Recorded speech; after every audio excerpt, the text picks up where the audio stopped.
ਜਦੋਂ ਹਰਸਿਮਰਤ ਕੌਰ ਬੋਲ ਹਟੇ ਨੇ, ਉਹਨਾਂ ਕੋਲੋਂ ਜੋ ਮੈਕਸਿਮਮ ਹੋ ਸਕਦਾ ਸੀ, ਮੈਨੂੰ ਲੱਗਦਾ ਇੱਕ ਮੈਂਬਰ ਪਾਰਲੀਮੈਂਟ ਜਿੰਨਾ ਸੀਮਤ ਸਮਾਂ ਉਹਦੇ ਵਿੱਚ ਉਹਨਾਂ ਨੇ ਉਹ ਸਾਰੀਆਂ ਗੱਲਾਂ ਕਹਿਤੀਆਂ।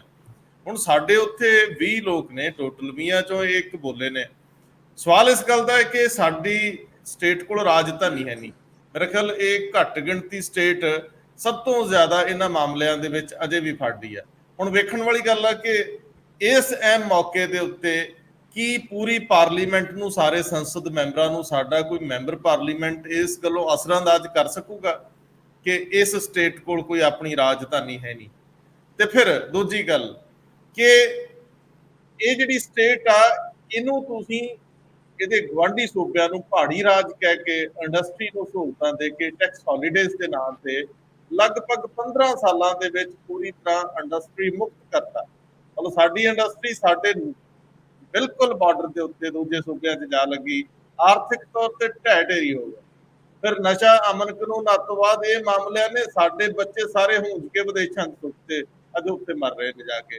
ਕੌਣ ਕੌਣ ਬਣੇ ਜੀਣ ਦੇ ਹਾਲਾਤਾਂ ਤੇ ਕੌਣ ਤਬਸਰਾ ਕਰੂਗਾ, ਕੌਣ ਬੋਲੂਗਾ, ਕੌਣ ਉੱਥੇ ਹੋਰ ਗੱਲ ਕਰੂਗਾ? ਕਿਸੇ ਇੱਕ ਮੈਂਬਰ ਪਾਰਲੀਮੈਂਟ ਨਾਲ ਗੱਲ ਨਹੀਂ ਚੱਲਣੀ ਸਾਡੇ ਬੁਨਿਆਦੀ ਮੁੱਦਿਆਂ ਦੇ ਉੱਤੇ। ਹੁਣ ਹੋਰ ਕੌਣ ਬੋਲੂਗਾ? ਅਗਲੇ 4 ਦਿਨ ਵੀ ਪਏ ਨੇ, ਕੀ ਕਹਿੰਦੇ ਤੁਸੀਂ? ਬਹੁਤ ਇੰਟਰਸਟਿੰਗ ਬਹਿਸ ਛੇੜੀ ਹੈ ਪਾਰਲੀਮੈਂਟ ਦੇ ਵਿੱਚ। ਅੱਜ ਤੱਕ ਪੰਜਾਬ ਦੇ ਮੁੱਦਿਆਂ ਤੇ ਇਸ ਢੰਗ ਨਾਲ ਕਿਸੇ ਨੇ ਬਹਿਸ ਕਰਨ ਦੀ ਕੋਸ਼ਿਸ਼ ਨਹੀਂ ਕੀਤੀ। ਪਹਿਲਾ ਮੌਕਾ ਆਉਂਦਾ ਆਇਆ ਸੀਗਾ ਬ੍ਰਿਟਿਸ਼ਾਰ ਤੋਂ ਬਾਅਦ 1999 'ਚ। ਸਰਦਾਰ ਸਿਮਰਨਜੀਤ ਸਿੰਘ ਮਾਨ ਤੇ ਇਹਨੇ 5-6 ਸਾਥੀ ਹੋਰ ਜਿੱਤੇ ਸੀ ਇਸ ਮੁੱਦੇ ਸਾਰੇ, ਤੇ ਆਸ ਕੀਤੀ ਜਾਂਦੀ ਸੀ ਕਿ ਪਾਰਲੀਮੈਂਟ ਦੇ ਵਿੱਚ ਇਹ ਲੋਕ ਜਾ ਕੇ, ਉਹ ਬਹੁਤ ਕ੍ਰੂਸ਼ਲ ਟਾਈਮ ਸੀ 89 ਦਾ, ਬਈ ਪੰਜਾਬ ਦਾ ਇਸ਼ੂ ਸਾਰਾ ਇਹ ਟੇਕ ਅਪ ਕਰਨਗੇ। ਲੇਕਿਨ ਹੋਇਆ ਉਲਟ। ਪਤਾ ਨਹੀਂ ਕਿਹਨੇ ਮਾਨ ਸਾਹਿਬ ਨੂੰ ਤਲਵਾਰ ਫੜਾਤੀ, ਕਹਿੰਦੇ ਵੀ ਤੁਸੀਂ ਕਿਰਪਾਨ ਕਹਿ ਲਓ, ਤਲਵਾਰ ਨਾ ਕਹੋ।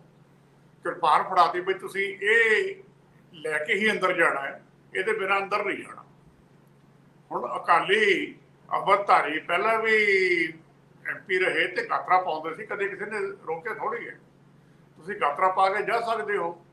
ਸੋ ਇਹਨਾਂ ਨੇ ਜਿੱਤ ਫੜ ਲਈ ਤੇ ਮੁੜ ਕੇ ਹਾਊਸ ਦੇ ਵਿੱਚ ਹੀ ਨਹੀਂ ਗਏ। ਬਾਕੀ ਜਿਹੜੇ ਜਿੱਤ ਕੇ ਇਹਨਾਂ ਦੇ ਸਾਥੀ ਗਏ ਸੀ, ਉਹਨਾਂ ਦੀ ਕੰਟਰੀਬਿਊਸ਼ਨ 0 ਸੀ।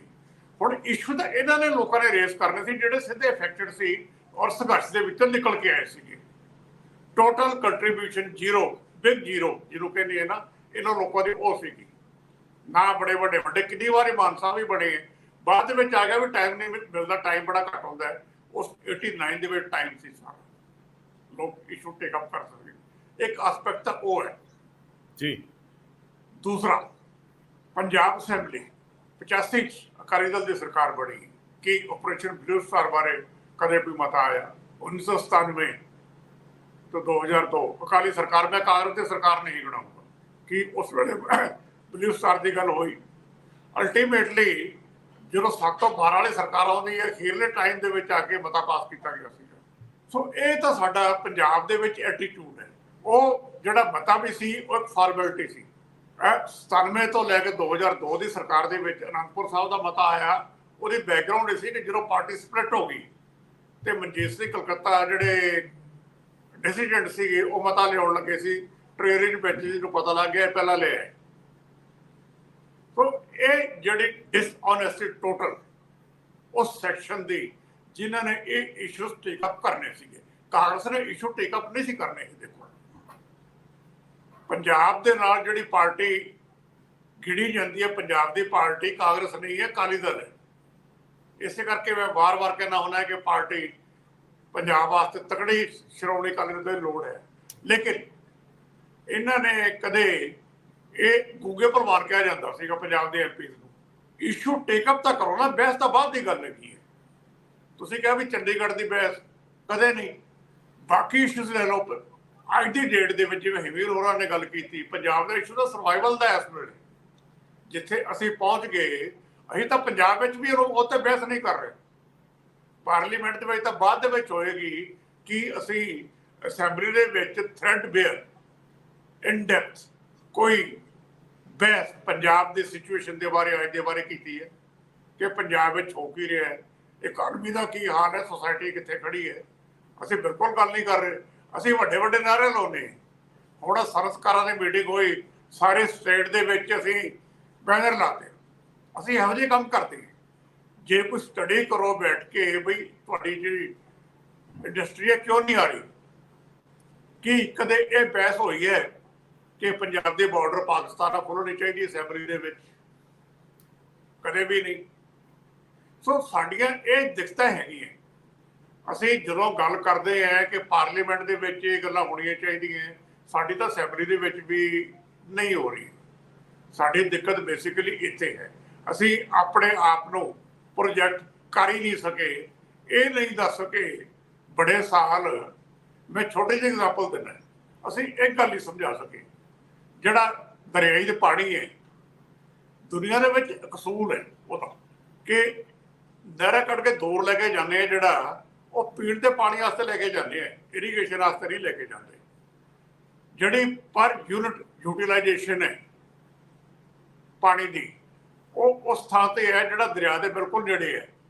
ਜਦੋਂ ਤੁਸੀਂ ਇਸ ਪਾਣੀ ਨੂੰ ਚੱਕ ਕੇ ਰਾਜਸਥਾਨ ਲੈ ਕੇ ਜਾਂਦੇ ਹੈ, ਉਹਦੀ ਪਰ ਯੂਨਿਟ ਕਾਸਟ ਕਿੰਨੀ ਹੁੰਦੀ ਹੈ? ਇਹ ਅੱਜ ਤੱਕ ਕੈਲਕੂਲੇਟ ਨਹੀਂ ਹੋਈ, ਨਾ ਕਿਤੇ ਪੰਜਾਬ ਸਰਕਾਰ ਨੇ ਟੇਕ ਅਪ ਕੀਤੀ ਹੈ ਗੱਲ। ਜਿਹੜੀ ਪੈਡੀ ਉਸ ਪਾਣੀ ਨਾਲ ਤੁਸੀਂ ਰਾਜਸਥਾਨ ਗਰੋ ਕਰ ਰਹੇ ਹੈ, ਉਹਦੀ ਕਾਸਟ ਕੀ ਹੈ? ਕਦੇ ਕੈਲਕੂਲੇਟ ਕੀਤੀ ਉਸ ਪਾਣੀ ਦੀ? ਉਹ ਕਦੇ ਕਾਸਟ ਹੋਈ ਨਹੀਂ। ਅਸੀਂ SYL ਦਾ ਰੌਲਾ ਬਹੁਤ ਪਾਉਂਦੇ ਹਾਂ ਕਿ SYL ਦੀ ਕਦੇ ਜਿਹੜੀ ਇਹ ਕਾਸਟ ਹੈ, ਸੋ ਇਕਨੋਮਿਕ ਕਾਸਟ, ਉਹ ਵਰਕਆਊਟ ਕੀਤੀ ਹੈ? ਕਾਸਟ ਬੈਨੀਫਿਟ ਰੇਸ਼ੋ ਜਿਹਨੂੰ ਕਹਿੰਦੇ ਹੈ, ਬੇਸਿਕਲੀ ਕਾਸਟ ਬੈਨੀਫਿਟ ਰੇਸ਼ੋ ਨਾ ਤਾਂ ਕਦੇ ਰਾਜਸਥਾਨ ਕਨਾਲ ਦੀ ਹੋਈ, ਨਾ ਕਦੇ SYL ਕਨਾਲ ਦੀ ਹੋਈ। ਬਈ ਤੁਸੀਂ ਜਿਹੜੇ, ਮੈਂ ਰਿਪੇਰੀਅਨ ਦੀ ਗੱਲ ਨਹੀਂ ਛੱਡ ਦਿਓ, ਮੈਂ ਜਿਹੜੇ ਬੇਸਿਕ ਪ੍ਰਿੰਸੀਪਲ ਆ ਪਾਣੀਆਂ ਦੇ, ਮੈਂ ਉਹਦੀ ਗੱਲ ਕਰਦਾ। ਸੋ ਅਸੀਂ ਗੱਲਾਂ ਵੱਡੀਆਂ ਵੱਡੀਆਂ ਕਰਦੇ ਹਾਂ, ਜਿਹੜੇ ਬੇਸਿਕ ਇਸ਼ੂ ਤੇ ਬਹਿਸ ਕਰਨੀ ਹੈ ਉਹ ਨਹੀਂ ਕਰਦੇ। ਅਸੀਂ ਦੱਸ ਹੀ ਨਹੀਂ ਸਕੇ ਕਿ ਪੰਜਾਬ ਨੇ ਹਿੰਦੁਸਤਾਨ ਵਾਸਤੇ ਕਿੱਥੇ ਸਫ਼ਰ ਕੀਤਾ ਅਲਟੀਮੇਟਲੀ। ਅੱਜ ਵੀ ਲੋੜ ਹੈਗੀ ਹੈ, ਜਦੋਂ 75 ਸਾਲ ਪੂਰੇ ਹੋ ਰਹੇ ਹੈ, ਹਾਊਸ ਪੁਰਾਣਾ ਛੱਡ ਕੇ ਨਵੇਂ ਜਾ ਰਹੇ ਹੈ, ਸਾਡੀ ਅੱਜ ਕੰਟਰੀਬਿਊਸ਼ਨ ਕੀ ਹੈ ਉੱਥੇ? ਕਿਸੇ ਨੇ ਇਸ਼ੂ ਕਰੇ? ਠੀਕ ਹੈ, ਬੀਬੀ ਜੀ ਨੇ ਕੁਛ ਇਸ਼ੂ ਟੇਕਅਪ ਕੀਤੇ, ਵਧੀਆ ਗੱਲ ਹੈਗੀ। ਜਿਹੜੇ ਪੰਜਾਬ ਦੇ ਬੇਸਿਕ ਇਸ਼ੂਜ਼ ਹੈ, ਇਹਨਾਂ ਨੂੰ ਟੇਕਅਪ ਕੌਣ ਕਰੇਗਾ ਉੱਥੇ? ਬਿਲਕੁਲ ਸਰਦਾਰ ਟੇਕਅਪ ਕਰਨ ਵਾਲੀ ਹੈ ਜੀ। ਜੀ ਸਰਦਾਰ ਹਰਮੀਤ ਸਿੰਘ ਜੀ, ਜਿਵੇਂ ਸਰਦਾਰ ਜਗਤਾਰ ਸਿੰਘ ਜੀ ਕਹਿ ਰਹੇ ਨੇ ਕਿ ਇੱਥੋਂ ਦੀ ਪਾਰਟੀ ਤਾਂ ਅਕਾਲੀ ਦਲ ਸੀ ਨਾ, ਕਾਂਗਰਸ ਤਾਂ ਕੇਂਦਰ ਦੀ ਪਾਰਟੀ ਆ, ਉਹ ਤਾਂ ਉਹਨਾਂ ਦੀ ਐਕਸਟੈਂਡਡ ਅੱਗੇ ਜਿੰਨੀ ਵੀ ਪੋਲਿਟਿਕਸ ਆ ਉਹ ਸਾਰੇ ਰਾਜਾਂ 'ਚ ਹੀ ਆ। ਉਹਨਾਂ ਨੇ ਖੇਤਰੀ ਮੁੱਦੇ ਆਪਣੀ ਅਨਸਰ ਦੀ ਲੋੜ 'ਚੋਂ ਉਠਾਉਣੇ ਆ। ਨੀਤੀ ਉਹਨਾਂ ਦੀ ਨੈਸ਼ਨਲ ਹੁੰਦੀ ਆ ਔਰ ਇੱਕੋ ਜਿਹੀ ਹੁੰਦੀ ਆ, ਔਰ ਹਰ ਜਗ੍ਹਾ ਤੇ ਉਹਨਾਂ ਨੇ ਆਪਣੀ ਵੋਟ ਬੈਂਕ ਨੂੰ ਫੋਕਸ ਕਰਨਾ ਹੈ। ਉਹਨਾਂ ਦੀ ਸਟੇਟ ਵਿੱਚ ਗਵਰਨਮੈਂਟ ਬਣੇ, ਉਹਨਾਂ ਨੂੰ ਸਿਰਫ ਤੇ ਸਿਰਫ ਇਸ ਗੱਲ ਨਾਲ ਭਾ ਹੈ ਕਿ ਉਹ ਪਾਰਲੀਮੈਂਟ ਦੇ ਵਿੱਚ ਉੱਥੋਂ ਸੀਟਾਂ ਕੱਢ ਕੇ ਲੈ ਆਉਣਗੇ। ਅਦਰਵਾਈਜ਼ ਜਾਂ ਕੋਈ ਥੋੜਾ ਬਹੁਤਾ ਉਹਨਾਂ ਨੂੰ ਫੇਵਰ ਮਿਲ ਜਾਊਗੀ ਕਿਸੇ ਨਾ ਕਿਸੇ ਸਾਧਨਾਂ ਦੇ ਰੂਪ 'ਚ, ਹੋਰ ਉਹਨਾਂ ਦਾ ਕੋਈ ਇੰਟਰਸਟ ਨਹੀਂ। ਪਰ ਮੈਂ ਜਿਸ ਪਾਰਟੀ ਦੀ ਸਰਦਾਰ ਜਗਤਾਰ ਸਿੰਘ ਜੀ ਗੱਲ ਕਰ ਰਹੇ ਆ, ਸ਼੍ਰੋਮਣੀ ਅਕਾਲੀ ਦਲ ਦੀ, ਉਹਦੇ ਇਤਿਹਾਸ ਤੇ ਜਾਣਾ ਤੇ ਉਹਦੇ ਵਰਤਮਾਨ ਤੇ ਜਾਣਾ ਹੈ ਤਾਂ ਇਹਨਾਂ ਦਿਨਾਂ ਦੇ ਵਿੱਚ ਤਾਂ ਉਹਨਾਂ ਦੇ ਜਿਉਂਦੇ ਰਹਿਣ ਦੀ ਲੜਾਈ ਸੀ। ਉਹ ਬੜਾ ਅਹਿਮ ਸਵਾਲ ਬਣਾਤਾ ਸੀ ਜਦੋਂ ਮਾਨ ਗਵਰਨਮੈਂਟ ਨੇ ਮਤਾ ਲੈਣ ਦਾ ਵਿਧਾਨ ਸਭਾ ਦੇ ਵਿੱਚ ਗੁਰਬਾਣੀ ਪ੍ਰਸਾਰਣ ਨੂੰ ਲੈ ਕੇ ਉਹਦੇ ਵਿੱਚ ਵਾਧਾ ਕਰਤਾ। ਸਿੱਖ ਗੁਰਦੁਆਰਾ ਐਕਟ 1925 ਦੇ ਵਿੱਚ ਇਹਨਾਂ ਨੇ ਮੋਰਚੇ ਦਾ ਆਹਵਾਨ ਦਿੱਤਾ। ਉਸ ਤੋਂ ਬਾਅਦ ਉਹ ਗੱਲ ਆਈ ਗਈ ਹੋ ਗਈ। ਇਹ ਹੋਂਦ ਦੀ ਲੜਾਈ ਸੀ, ਇਹ ਧਰਮ ਆਧਾਰਿਤ ਪਾਰਟੀ ਦੀ ਹੋਂਦ ਦੀ ਲੜਾਈ ਸੀ, ਔਰ ਧਰਮ ਦਾ ਆਧਾਰ ਹੈ ਸ਼੍ਰੋਮਣੀ ਗੁਰਦੁਆਰਾ ਪ੍ਰਬੰਧਕ ਕਮੇਟੀ, ਉਹਦੀ ਲਾਈਫ ਲਾਈਨ ਹੈ, ਉਹ ਲੜ ਨਹੀਂ ਸਕੇ। ਸਭ ਤੋਂ ਪਹਿਲਾਂ ਮੈਨੂੰ ਲੱਗਦਾ ਜਿਹੜਾ ਨਜ਼ਰੀਆ ਹੈ ਦੇਖਣ ਦਾ ਪੋਲੀਟੀਕਲ ਧਿਰਾਂ ਨੂੰ, ਉਹ ਕੱਲਾ ਮੈਨੂੰ ਲੱਗਦਾ ਥੋੜਾ ਜਿਹਾ ਇਹਨੂੰ ਹੋਰ ਮੋਕਲਾ ਕਰਨ ਦੀ ਜ਼ਰੂਰਤ ਹੈ। ਸਭ ਤੋਂ ਪਹਿਲੀ ਗੱਲ ਤਾਂ ਇਹ ਕਹਿ ਕੇ ਨਹੀਂ ਛੱਡਿਆ ਜਾ ਸਕਦਾ ਵੀ ਕਾਂਗਰਸ ਇੱਥੋਂ ਦੀ ਪਾਰਟੀ ਨਹੀਂ, ਉਹ ਨੈਸ਼ਨਲ ਹੈ, ਕਮਿਊਨਿਸਟ ਨੈਸ਼ਨਲ ਨੇ, BJP ਨੈਸ਼ਨਲ ਹੈ। ਆਪਣਾ ਨੇਸ਼ਨ ਸਟੇਟ ਚਲਾਉਣੀ ਹੈ ਨਾ ਤੁਸੀਂ, ਨੇਸ਼ਨ ਸਟੇਟ ਤੁਸੀਂ ਜਸਟਿਸ ਦੀ ਬੁਨਿਆਦ ਤੇ ਚਲਾਉਣੀ ਹੈ ਜਾਂ ਅਨਜਸਟ ਤਰੀਕੇ ਨਾਲ ਚਲਾਉਣੀ ਹੈ? ਜੇ ਜਸਟਿਸ ਦੀ ਬੁਨਿਆਦ ਤੇ ਚਲਾਉਣੀ ਹੈ ਤਾਂ ਪੰਜਾਬ ਦੇ ਨਾਲ ਜਿਹੜੇ ਅਨਿਆਂ ਦੇ ਮੁੱਦੇ ਨੇ ਤੁਸੀਂ ਕਿਉਂ ਨਹੀਂ ਉਠਾਓਗੇ ਜੀ? ਤੁਸੀਂ ਕਿਵੇਂ ਚੱਲ ਸਕਦੇ ਹੋ ਇਸ ਤਰੀਕੇ ਦੇ ਨਾਲ ਕਿ ਅਸੀਂ ਨਹੀਂ ਉਠਾਵਾਂਗੇ ਜੀ, ਸਾਡੀ ਤਾਂ ਨੈਸ਼ਨਲ ਪਾਰਟੀ ਹੈ? ਰੌਲਾ ਸਾਡੀ ਨੇਸ਼ਨ ਸਟੇਟ ਦਾ ਇਹ ਹੈ 47 ਤੋਂ ਲੈ ਕੇ ਕਿ ਸੈਂਟਰਲਿਸਟ ਸਟੇਟ ਜ਼ਿਆਦਾ ਡਿਜ਼ਰਵ ਕਰਦੀ ਹੁੰਦੀ ਹੈ ਡਿਵੈਲਪਮੈਂਟ ਦੇ ਬਾਕੀ ਦੇ ਇਸ਼ੂ ਨੂੰ ਜਾਂ ਸਾਰਿਆਂ ਦੀ ਸੈਟੀਸਫੈਕਸ਼ਨ ਨੂੰ, ਜਾਂ ਫੈਡਰਲ ਤੇ ਲੋਕਾਂ ਦੀ ਪਾਵਰ ਲੋਕ ਜਿੰਨਾ ਜ਼ਿਆਦਾ ਇੰਜੋਏ ਕਰਨਗੇ ਉਹ ਸਟੇਟ ਜ਼ਿਆਦਾ ਡੈਮੋਕ੍ਰੈਟਿਕਲੀ ਰਿਚ ਸਟੇਟ ਜਿਹੜੀ ਹੈ ਉਹ ਸਸਟੇਨ ਜ਼ਿਆਦਾ ਕਰਦੀ ਹੁੰਦੀ ਹੈ। ਵਰਲਡ 'ਚ ਐਗਜ਼ਾਮਪਲ ਨੇ, ਬਾਕੀ ਕਿਤੇ ਵੀ ਰੀਜਨਲ ਪਾਰਟੀਆਂ ਨਹੀਂ ਇਹ ਕੰਮ ਕਰ ਰਹੀਆਂ, ਉੱਥੇ ਨੈਸ਼ਨਲ ਪਾਰਟੀਆਂ ਕਰ ਰਹੀਆਂ ਨੇ ਕਿ ਸਾਡੀ ਨੇਸ਼ਨ ਸਟੇਟ ਕਿਉਂ ਜਿਹੀ ਹੋਣੀ ਚਾਹੀਦੀ ਹੈ ਇਸ ਪੱਧਰ ਦੇ ਉੱਤੇ। ਤਾਂ ਇਸ ਕਰਕੇ ਜਿਹੜੇ ਵੀ ਬੰਦੇ ਨੇਸ਼ਨ ਸਟੇਟ ਚਲਾਉਣ ਦਾ ਉਹਦਾ ਤਾਂ ਦਾਇਰਾ ਉਦੋਂ ਮੋਕਲਾ ਹੋਣਾ ਚਾਹੀਦਾ, ਕਿਉਂਕਿ ਉਹਨੂੰ ਇੰਟਰਨੈਸ਼ਨਲੀ ਵੀ ਫੇਸ ਕਰਨਾ ਪੈਂਦਾ। ਉਹਨੂੰ ਇਹ ਪਤਾ ਲੱਗਦਾ ਹੈ ਕਿ ਕਿੰਨੀ ਸਾਡੀ ਸੋਵਰੈਂਟੀ ਸਰੈਂਡਰ ਕਰਨੀ ਹੈ ਅਸੀਂ ਯੂਐਨਓ ਦੇ ਕਰਕੇ, IMF ਕਰਕੇ, ਵਰਲਡ ਬੈਂਕ ਕਰਕੇ, WTO ਕਰਕੇ, ਹੈਲਥ ਆਰਗੇਨਾਈਜੇਸ਼ਨ ਕਰਕੇ, ਡਿਫਰੈਂਟ ਟਾਈਪ ਦੀ। ਇੰਟਰਡਿਪੈਂਡੈਂਟ ਵਰਲਡ 'ਚ ਤੁਸੀਂ 100% ਸੋਵਰਨ ਨਹੀਂ ਹੋ।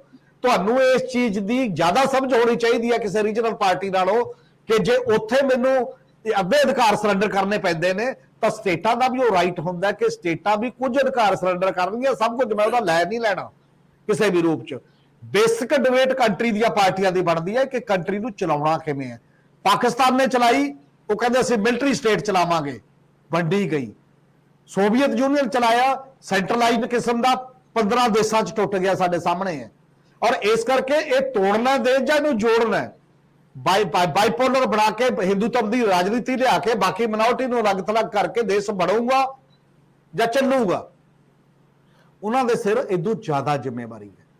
ਹਾਂ, ਨਾਲ ਦੀ ਨਾਲ ਇਸ ਕਰਕੇ ਜ਼ਿੰਮੇਵਾਰੀ ਹੈ ਰੀਜਨਲ ਪਾਰਟੀ ਦੀ, ਕਿਉਂਕਿ ਰੀਜਨਲ ਪਾਰਟੀ ਤਾਂ ਬਣੀ ਉਸ ਇੰਟਰਸਟ ਵਾਸਤੇ ਕਿ ਮੈਂ ਤਾਂ ਇਸੇ ਲਈ ਗੱਲ ਕਰਨੀ ਹੈ ਕਿ ਮੈਂ ਇਹਦੇ ਲਈ ਮਰ ਮਿਟਣਾ, ਮੇਰਾ ਤਾਂ ਬੇਸਿਕ ਇਹ ਵੀ ਇਹ ਹੈ।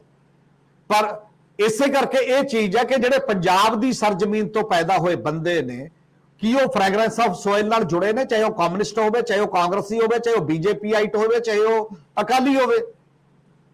ਸਿਆਸਤ ਇੱਕ ਐਂਗਲ ਹੈ, ਸਿਆਸਤ ਜ਼ਿੰਦਗੀ ਨਹੀਂ ਹੈ। ਸਿਆਸਤ ਨੂੰ ਬੁਰਾ ਨਾਮ ਮਿਲ ਗਿਆ, ਪਰ ਸਿਆਸਤ ਤਾਂ ਬੈਟਰ ਮੈਨੇਜਮੈਂਟ ਦਾ ਨਾਂ ਹੈ ਕਿ ਤੁਸੀਂ ਬੈਟਰ ਮੈਨੇਜ ਕਿਵੇਂ ਕਰੋਗੇ। ਸਿਆਸਤ ਦੇ ਵਿੱਚ ਜਿੰਨੀਆਂ ਲੋਕਾਂ ਨੇ ਸੈਕਰੀਫਾਈਸ ਕੀਤੀਆਂ ਹੋਰ ਕਿਸੇ ਸੂਬੇ 'ਚ ਨਹੀਂ ਕੀਤੀਆਂ। ਭਗਤ ਸਿੰਘ ਫਾਂਸੀ ਚੜ੍ਹਦਾ ਤਾਂ ਉਹ ਸਿਆਸੀ ਆਦਮੀ ਹੈ, ਉਹ ਕਿਉਂਕਿ ਜਿਹੜਾ ਬੰਦਾ ਦੇਸ਼ ਬਣਾਉਣਾ ਚਾਹੁੰਦਾ, ਮੈਂ ਕਿਹੋ ਜਿਹਾ ਬਣਾਉਣਾ ਚਾਹੁੰਦਾ। ਸਰਤਾਰ ਸਿੰਘ ਸਰਾਭਾ ਜੇ ਗਦਰੀ ਆਏ, ਉਹ ਸਿਆਸੀ ਆਦਮੀ ਸੀ ਕਿ ਉਹ ਨੈਗੇਟਿਵ ਸੀ। ਸਾਡੇ ਅਸਲ 'ਚ ਹੁਣ ਇਹੋ ਜਿਹੇ ਕੰਮ ਕਰਕੇ ਗੁੱਟਬਾਜ਼ਾਂ ਨੇ, ਸੈਕਟੇਰੀਅਨ ਲੋਕਾਂ ਨੇ ਸਿਆਸਤ ਦਾ ਵੀ ਨਾਮ ਵਿਗਾੜਤਾ ਸੀ। ਹੁਣ ਇਹ ਕਹਿੰਦੇ ਵੀ ਸਿਆਸਤ ਨਾ ਕਰੋ। ਮੈਨੂੰ ਲੱਗਦਾ ਚੁੱਲ੍ਹੇ ਤੱਕ ਜਿੰਨਾ ਚਿਰ ਸਿਆਸਤ ਨਹੀਂ ਹੋਏਗੀ ਉਹਨਾਂ ਚਿਰ ਕੁਝ ਨਹੀਂ ਹੋਣਾ। ਸਿਆਸਤ ਦੀ ਅੰਡਰਸਟੈਂਡਿੰਗ ਚਾਹੀਦੀ ਹੈ। ਉਹ ਸਿਆਸਤ ਦਾ ਨਾਮ ਬੈਟਰ ਮੈਨੇਜਮੈਂਟ ਹੈ, ਬੈਟਰ ਗਵਰਨੈਂਸ ਹੈ, ਬੈਟਰ ਪਾਲਿਸੀ ਮੇਕਿੰਗ ਦੀ ਜਾਂਚ ਹੈ, ਏਬਿਲਿਟੀ ਹੈ ਜਿਹੜੀ ਤੁਹਾਡੇ 'ਚ ਆਉਣੀ ਹੋਣੀ ਚਾਹੀਦੀ ਹੈ ਉਸ ਮਾਮਲੇ ਦੇ ਵਿੱਚ। ਇਸੇ ਕਰਕੇ ਅਗਲੀ ਗੱਲ ਫਿਰ ਜਿਹੜੀਆਂ ਰੀਜਨਲ ਧਿਰਾਂ ਹੁੰਦੀਆਂ ਨੇ, ਬਿਲਕੁਲ ਸਿਆਸਤ ਇਹ ਸੀ ਰੀਜਨਲ ਗਰੁੱਪ ਪੈਦਾ ਕਿਉਂ ਹੋਏ? ਉਹ ਇਸ ਕਰਕੇ ਹੋਏ ਕਿ ਨੈਸ਼ਨਲ ਲੈਵਲ ਦੀ ਕੋਈ ਧਿਰ ਐਡੇ ਜੋਗੀ ਨਹੀਂ ਹੈ ਜਿਹੜੀ ਸਭ ਨੂੰ ਬਰਾਬਰ ਸਰਚਾਏ। ਉਹਦੇ ਚੋਂ ਲੋਕਾਂ ਨੇ ਆਪਣੀਆਂ ਰੀਜਨਲ ਧਿਰਾਂ ਨੂੰ ਮੌਕਾ ਦਿੱਤਾ। 27-28 ਸਾਲ ਤੱਕ ਕਿਸੇ ਇੱਕ ਸਿੰਗਲ ਪਾਰਟੀ ਨੂੰ ਮੌਕਾ ਪਾਰਲੀਮੈਂਟ 'ਚ ਨਹੀਂ ਮਿਲਿਆ। ਰੀਜਨਲ ਗਰੁੱਪਾਂ ਨੂੰ ਦਿੱਤਾ ਲੋਕਾਂ ਨੇ, ਖੇਤਰੀ ਪਾਰਟੀਆਂ ਨੂੰ ਦਿੱਤਾ। ਪਰ ਉਹ ਖੇਤਰੀ ਪਾਰਟੀਆਂ ਦੀ ਸੋਚ ਜਿਹੜੀ ਹੈ ਨਾ, ਉਹ ਰੀਜਨਲ ਨਹੀਂ ਰਹੀ, ਉਹ ਫੈਡਰਲ ਨਹੀਂ ਰਹੀ, ਉਹ ਸੱਤਾ 'ਚ ਸ਼ੇਅਰਿੰਗ ਦੀ ਬਣ ਗਈ। ਸੱਤਾ ਸ਼ੇਅਰਿੰਗ ਵੀ ਪਾਰਲੀਮੈਂਟ ਦੀ ਜਿਹੜੀ ਨੈਸ਼ਨਲ ਸੱਤਾ, ਉਹਦੇ 'ਚ ਸਾਡੇ ਬੰਦੇ ਵਜ਼ੀਰ ਕਿੰਨੇ ਨੇ ਜਾਣਦੇ ਹੋ, ਅਸੀਂ ਤੁਹਾਡੇ ਮੁਤਾਬਕ ਹੀ ਚੱਲਾਂਗੇ ਜਿਵੇਂ ਤੁਸੀਂ ਕਹਿੰਦੇ ਹੋ। ਉਹ ਆਪਦਾ ਆਈਡੀਆ, ਆਪਦਾ ਥਾਟ ਪ੍ਰੋਸੈਸ ਸਰੈਂਡਰ ਕਰ ਗਏ। ਇੱਕ ਮੌਕਾ ਸੀ ਯੂਨਾਈਟਿਡ ਫਰੰਟ ਗਵਰਨਮੈਂਟ ਤੋਂ ਲੈ ਕੇ, ਚਾਹੇ ਉਹ ਉਸ ਤੋਂ ਬਾਅਦ ਕਾਂਗਰਸ ਦੀ UPA 1 ਚਾਹੇ UPA 2 ਸੀ, ਚਾਹੇ ਉਹ BJP ਦੀ ਵਾਜਪਾਈ ਸਰਕਾਰ ਸੀ, ਜਿਹੜੀਆਂ ਕੋਲੀਸ਼ਨ ਗਵਰਨਮੈਂਟਾਂ ਦਾ ਜਦੋਂ ਦੌਰ ਆਇਆ, ਉਦੋਂ ਇਹ ਡਿਬੇਟ ਲਈ ਬਹੁਤ ਫਰਟਾਈਲ ਮੌਕਾ ਸੀ ਕਿ ਕੰਟਰੀ ਹੁਣ ਕਿਹੋ ਜਿਹਾ ਬਣਾਉਣਾ ਚਾਹੀਦਾ, ਕਿਉਂਕਿ ਉੱਥੇ ਰੀਜਨਲ ਪਾਰਟੀਆਂ ਸੱਤਾ 'ਚ ਹਿੱਸੇਦਾਰ ਸੀਗੀਆਂ। ਉੱਥੇ ਪਾਰਲੀਮੈਂਟਾਂ 'ਚ ਵੀ ਡਿਬੇਟ ਹੋ ਸਕਦੀ ਸੀ, ਉੱਥੇ ਅਸੈਂਬਲੀਆਂ 'ਚ ਵੀ ਡਿਬੇਟ ਹੋ ਸਕਦੀ ਸੀ ਬਿਹਤਰ ਤਰੀਕੇ ਦੇ ਨਾਲ, ਕਿਉਂਕਿ ਉਹਨਾਂ ਕੋਲ ਪਾਵਰ 'ਚ ਵੀ ਬਰਾਬਰ ਦੀ ਹਿੱਸੇਦਾਰੀ ਸੀ। ਜਦੋਂ ਇੱਕ ਪਾਰਟੀ ਡੋਮੀਨੇਟ ਕਰਦੀ ਹੁੰਦੀ ਹੈ, ਉਦੋਂ ਤਾਂ ਸੁਣਦੀ ਉਹ ਨਹੀਂ ਕਿਸੇ ਦੀ। ਸੁਖਬੀਰ ਬਾਦਲ ਨੇ ਸਾਨੂੰ ਦੱਸਿਆ ਉਸ ਤੋਂ ਬਾਅਦ ਆ ਕੇ ਕਿ NDA ਦੀ ਮੈਂ ਤਾਂ ਕਦੇ ਮੀਟਿੰਗ 'ਚ ਨਹੀਂ ਗਿਆ, ਸਾਨੂੰ ਤਾਂ ਬੁਲਾਇਆ ਹੀ ਨਹੀਂ, ਸਾਨੂੰ ਤਾਂ ਉਹ ਕਹਿ ਦਿੰਦੇ ਸੀ ਬਸ ਠੀਕ ਹੈ ਜੀ, ਤੁਸੀਂ ਉਦੋਂ ਬੋਲਣ ਜੋਗੇ ਨਹੀਂ ਰਹੇ ਕਿਉਂਕਿ ਪਾਰਟੀ ਸਟਰੋਂਗ ਹੋ ਗਈ ਬਹੁਤ ਜ਼ਿਆਦਾ ਤੇ ਤੁਸੀਂ ਕਮਜ਼ੋਰ ਹੋ ਗਏ ਉਸ ਸਾਰੇ ਮਾਮਲੇ ਦੇ ਵਿੱਚ। ਉਹਦੇ 'ਚ ਇੱਕ ਆਈਡੀਓਲੋਜੀਕਲ ਬੇਸ ਛੱਡ ਗਏ ਹੋ ਤੁਸੀਂ। ਸਾਡੀਆਂ ਨੈਸ਼ਨਲ ਪਾਰਟੀਆਂ ਵੀ ਛੱਡ ਗਈਆਂ ਆਪਣੀ ਆਈਡੀਓਲੋਜੀ ਕਿ ਰਾਸ਼ਟਰ ਕਿਵੇਂ ਬਣਦਾ ਹੁੰਦਾ, ਤੇ ਅਸੀਂ ਸਟੇਟ ਪਾਰਟੀਆਂ ਵੀ ਆਪਦਾ ਕਰੈਕਟਰ ਛੱਡ ਗਈਆਂ ਕਿ ਉਹ ਕਰੈਕਟਰ ਸਾਡਾ ਰੀਜਨਲ ਕਰੈਕਟਰ ਜੇ ਬਣਿਆ ਰਹੂਗਾ, ਦੇਸ਼ ਤਾਂ ਸਟਰੋਂਗ ਹੋਣਾ ਹੈ ਉਸ ਪੱਧਰ ਦੇ ਉੱਤੇ। ਉਹ ਥਾਟ ਪ੍ਰੋਸੈਸ ਤੇ ਆਪਦੀ ਕਾਰਗੁਜ਼ਾਰੀ 'ਚ ਸੋ ਕਾਲਡ ਨੈਸ਼ਨਲਿਸਟ ਹੋ ਗਈਆਂ, ਉਸ ਲੈਵਲ ਦਾ ਰੀਜਨਲ ਆਪਣਾ ਏਜੰਡਾ ਛੱਡ ਗਈਆਂ, ਪਾਵਰ ਸ਼ੇਅਰਿੰਗ 'ਚ ਚਲੀਆਂ ਗਈਆਂ। ਇਸ ਕਰਕੇ ਕੋਈ ਵੀ ਬਾਲੀ ਵਾਰਸ ਨਹੀਂ ਬਚਿਆ। ਓਵਰਆਲ ਡੈਮੋਕ੍ਰੇਟਾਈਜੇਸ਼ਨ ਦਾ, ਪਾਰਟੀਆਂ ਦੇ ਅੰਦਰ ਦੀ ਬਣਤਰ ਦੇਖ ਲਓ ਤੁਸੀਂ। ਦੇਸ਼ 'ਚ ਕੋਈ ਪਾਰਟੀ ਐਸੀ ਹੈ ਜਿਹੜੀ ਪਾਰਟੀ ਅੰਦਰੂਨੀ ਜਮਹੂਰੀਅਤ ਦੀ ਵਕਾਲਤ ਕਰਦੀ ਹੋਵੇ ਲਗਾਚਾਰ ਕਿ ਇੰਟਰਨਲ ਡੈਮੋਕ੍ਰੇਸੀ ਹੋਣੀ ਚਾਹੀਦੀ ਹੈ, ਚਾਹੇ ਉਹ ਸਟੇਟ ਦੀ ਪਾਰਟੀ, ਚਾਹੇ ਉਹ ਨੇਸ਼ਨ ਦੀ ਪਾਰਟੀ। ਮਾਈਂਡਸੈਟ ਸੈਂਟਰਲਾਈਜੇਸ਼ਨ ਦਾ, ਕਿਤੇ ਪਰਿਵਾਰ ਦੀ ਪਾਰਟੀ ਬਣ ਗਈ, ਕਿਤੇ ਹਾਂ ਪੰਜਾਬ ਇਸ ਕਰਕੇ ਵੱਖਰਾ ਇੱਕ ਲੈਵਲ ਦਾ ਖੇਤਰੀ ਪਾਰਟੀਆਂ ਨਾਲੋਂ ਵੀ, ਦੂਜੀਆਂ ਖੇਤਰੀ ਪਾਰਟੀਆਂ ਨੇ ਜਿਹੜੀਆਂ, ਕਿਉਂਕਿ ਅਕਾਲੀ ਦਲ ਕੇਵਲ ਖੇਤਰੀ ਪਾਰਟੀ ਨਹੀਂ, ਇਹਦੇ ਪਿੱਛੇ ਇੱਕ ਫਿਲਾਸਫੀ ਹੈ, ਸਰਬੱਤ ਦੇ ਭਲੇ ਦੀ ਵੀ ਫਿਲਾਸਫੀ ਹੈ, ਉਹ ਕੱਲਾ ਖੇਤਰ ਦਾ ਫਿਲਾਸਫੀ ਨਹੀਂ ਹੈ। ਔਰ ਉਹ ਮਾਨਸ ਕੀ ਜਾਤ ਸਭ ਇੱਕ ਪਹਿਚਾਣ ਬੋ ਦੀ ਫਿਲਾਸਫੀ ਹੈ ਔਰ ਉਹਦੇ ਕੋਲ ਇਹ ਪਤਾ ਕਿ ਰਾਜੇ ਚੋੜੀ ਨਿਆਂ ਕੀ ਕਿਵੇਂ ਹੋਣੇ ਚਾਹੀਦੇ ਨੇ, ਕਿਵੇਂ ਗੁਰੂ ਗ੍ਰੰਥ ਸਾਹਿਬ ਦੱਸਦਾ। ਬੇਗਮਪੁਰਾ ਕੀ ਕਨਸੈਪਟ ਹੈ ਗੁਰਬਾਣੀ ਦੇ ਵਿੱਚ ਸਟੇਟ ਰਨ ਕਰਨ ਦਾ, ਡਿਫਰੈਂਟ ਟਾਈਪ ਦੀ ਇੱਕ ਤੁਹਾਡੇ ਕੋਲ ਪਾਲਿਸੀ, ਇੱਕ ਫਿਲਾਸਫੀ ਸੀ ਜਿਹੜੀ ਗਾਈਡ ਕਰ ਰਹੀ ਸੀ ਤੁਹਾਨੂੰ, ਜਿਹੜੀ ਤੁਹਾਨੂੰ ਐਮਰਜੈਂਸੀ ਚ ਅੱਗੇ ਆਉਣ ਲਈ ਕਹਿੰਦੀ ਹੈ, ਜਿਹੜੀ ਹਿਊਮਨ ਰਾਈਟਸ ਗੁਰੂ ਤੇਗ ਬਹਾਦਰ ਸਾਹਿਬ ਦਾ ਆਪਾਂ ਜ਼ਿਕਰ ਕਰਕੇ ਹਟਿਆ ਕਿ ਦੁਨੀਆ ਦੇ ਯੂਐਨਓ ਵੀ 5 ਸਭ ਤੋਂ ਗ੍ਰੇਟ ਪਰਸਨੈਲਿਟੀ ਚੋਂ ਗੁਰੂ ਤੇਗ ਬਹਾਦਰ ਨੂੰ ਰਿਕੋਗਨਾਈਜ਼ ਕਰਦੀ ਆ ਉਸ ਮਹਾਂਤ ਚ ਜਾ ਕੇ, ਹਿਊਮਨ ਸਭ ਤੋਂ ਬੜੇ ਹਿਊਮਨ ਰਾਈਟਿਸਟ ਦੇ ਤੌਰ ਤੇ, ਜਿਹਦਾ ਦਾਇਰਾ ਬਲਗਣਾ ਤੋਂ ਬਹੁਤ ਦੂਰ ਹੈ ਕਿਸੇ ਨਾ ਕਿਸੇ ਰੂਪ ਦੇ ਵਿੱਚ। ਔਰ ਉਹ ਤੁਸੀਂ ਅਹਿਸਾਸ ਹੀ ਨਹੀਂ ਕਰ ਪਾ ਰਹੇ, ਤੁਸੀਂ ਬਹੁਤ ਛੋਟੇ ਲੈਵਲ ਤੇ ਫਸ ਗਏ ਹੋ। ਮੈਂ ਚੀਫ ਮਿਨਿਸਟਰ ਜ਼ਰੂਰ ਬਣਨਾ, ਮੈਂ ਮੰਤਰੀ ਜ਼ਰੂਰ ਬਣਨਾ, ਮੈਂ ਦੌਲਤ ਕਿੰਨੀ ਕਮਾਉਣੀ ਹੈ, ਮੈਂ ਬਾਕੀ ਦੀਆਂ ਚੀਜ਼ਾਂ ਜਿਹੜੀਆਂ ਉਸ ਲੈਵਲ ਦੇ ਉੱਤੇ ਕਰਨੀਆਂ ਨੇ, ਤੁਸੀਂ ਉਸ ਪਾਸੇ ਚੱਲ ਨਹੀਂ ਪਾ ਰਹੇ, ਅੱਜ ਵੀ ਨਹੀਂ ਚੱਲ ਪਾ ਰਹੇ। ਤੁਹਾਡਾ ਪੰਥ ਔਰ ਫਾਰਮਰ ਇਹ ਦੋਨੋਂ ਬਹੁਤ ਨੇਚਰ ਦੇ ਨੇੜੇ ਦੀਆਂ ਗੱਲਾਂ ਨੇ, ਕੁਦਰਤ ਦੇ ਪਸਾਰੇ ਦੇ ਵਿੱਚ ਮਨੁੱਖ ਦੀ ਹੋਣੀ ਦੇ ਸਵਾਲ ਨੇ। ਉਹ ਇਹ ਗੁਰਬਾਣੀ ਤੈਅ ਕਰਦੀ ਹੈ, ਕਹਿ ਰਹੀ ਹੈ ਕਿ ਤੁਸੀਂ ਇਹਨੂੰ ਇਸ ਢੰਗ ਨਾਲ ਦੇਖੋ। ਇਹ ਗਲੋਬਲ ਏਜੰਡੇ ਦਾ ਕੁਐਸਚਨ ਵੀ ਅੱਜ ਜਿਹੜੇ ਸਭ ਤੋਂ ਬੜੇ ਥ੍ਰੈਟ ਨੇ ਕਲਾਈਮੇਟ ਚੇਂਜ ਦੇ, ਜਿਹੜਾ ਵੱਡਾ ਥ੍ਰੈਟ ਹੈ ਗਰੀਬੀ ਤੇ ਅਮੀਰੀ ਦਾ, ਅਕਾਲੀ ਦਲ ਦਾ ਪੁਰਾਣਾ ਏਜੰਡਾ ਚੱਕ ਕੇ ਦੇਖੋ, ਉਹ ਮਜ਼ਦੂਰ ਨੂੰ ਕੀ ਦੇਣਾ ਚਾਹੁੰਦਾ, ਮਜ਼ਦੂਰ ਦਾ ਲੈਵਲ ਕੀ ਆ ਉਹਦੇ ਮੈਨੀਫੈਸਟੋ ਦੇ ਵਿੱਚ 67 69 ਤੇ ਈਵਨ 70 ਤੱਕ। ਔਰ ਉਹ ਐ ਲੱਗਦਾ ਜਿਵੇਂ ਕਿਸੇ ਬਹੁਤ ਟੌਪ ਦੇ ਕਮਿਊਨਿਸਟਾਂ ਦਾ ਹੋਊਗਾ, ਜਾਂ ਅਕਾਲੀ ਦਲ ਦਾ ਨਹੀਂ ਹੋ ਸਕਦਾ ਏਜੰਡਾ। ਉਹਦੀ ਦਿਹਾੜੀ ਲਈ ਲੜਦਾ ਅਕਾਲੀ ਦਲ, ਉਹਦੀ ਜੂਨ ਸੁਧਾਰਨ ਲਈ ਲੜਦਾ ਅਕਾਲੀ ਦਲ।